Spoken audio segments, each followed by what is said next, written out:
ದೀಪಾವಳಿಯ ಅಮಾವಾಸ್ಯೆ ಪ್ರಯುಕ್ತ ಮಾಗಡಿ ತಾಲೂಕು ಕುದೂರು ಭೈರವದುರ್ಗ ಬೆಟ್ಟದ ಮೇಲಿರುವ ಶ್ರೀ ಆಂಜನೇಯ ಸ್ವಾಮಿಗೆ 25ನೇ ತಿಂಗಳ ಅಮಾವಾಸ್ಯೆ ಪೂಜಾ ಕಾರ್ಯಕ್ರಮವನ್ನು ಹಮ್ಮಿಕೊಳ್ಳಲಾಗಿತ್ತು. ಕುದೂರು ಭೈರವದುರ್ಗ ಬೆಟ್ಟದ ಮೇಲಿರುವ ಶ್ರೀ ಆಂಜನೇಯ ಸ್ವಾಮಿಗೆ ಪ್ರತಿ ತಿಂಗಳ ಅಮಾವಾಸ್ಯೆಯಂದು ಇಲ್ಲಿ ವಿಶೇಷವಾದ ಪೂಜಾ ಕಾರ್ಯಕ್ರಮಗಳು ನೆರವೇರುತ್ತಿದೆ. ಈ ಬಾರಿ 25ನೇ ತಿಂಗಳ ಅಮಾವಾಸ್ಯೆ ಪೂಜಾ ಕಾರ್ಯಕ್ರಮವಾದ್ದರಿಂದ ಅರ್ಚಕರಾದ ಕೃಷ್ಣರವರು ಹಾಗೂ ನಮ್ಮೂರ ಶಾಲೆಯ ಗಣಪತಿ ದೇವಾಲಯದ ಅರ್ಚಕ ವೃಂದದವರೆಲ್ಲ ಸೇರಿ ದೇವರಿಗೆ ನವಧಾನ್ಯ ಅಲಂಕಾರವನ್ನ ಮಾಡಿದ್ದರು. एवं गुण विशेषण विशिष्टाय अस्यां शुभतिथौ यजमानस्य ಎಲ್ಲರೂ 5 ನಿಮಿಷ ನಿಮ್ಮ ಹೆಸರು, ನಾಮ ನಕ್ಷತ್ರ, ಗೋತ್ರ, ನಕ್ಷತ್ರ ಮನಸ್ಸಿನಲ್ಲಿ ಆಂಜನೇಯನ ಪ್ರಾರ್ಥನೆ ಮಾಡ್ಕೊಳ್ಳಿ.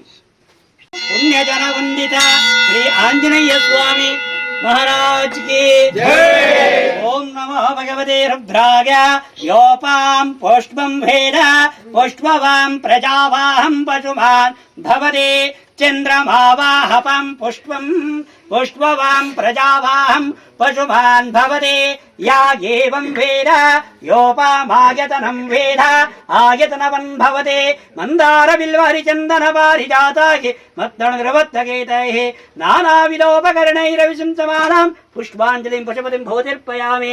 गुरुदेवो महादेव गुरुदेव सदाशिवः गुरु साक्षात् परब्रह्म तस्मै श्री गुरवे नमः.